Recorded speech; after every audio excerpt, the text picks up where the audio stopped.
this week is more of a continuation from week 1, and I think you'll find that. In the introduction and the written message that I have for you, I give you some kind of tips on things to hone in on or things to pay closer attention to. But really, it is just getting through some of these main word parts. Remember, those are prefixes, suffixes, and combining forms.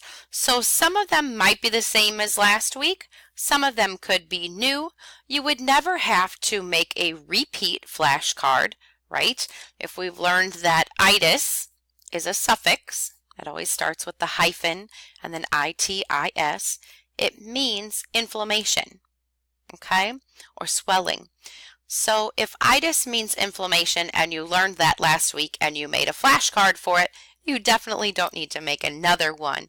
Just note that that still needs to be hit this week and needs to be drilled into your brain so that you can use that information when you're ready for test taking time to answer those questions that I ask you. So again, just a continuation, nothing really new. We're still just introducing ourselves to this new language.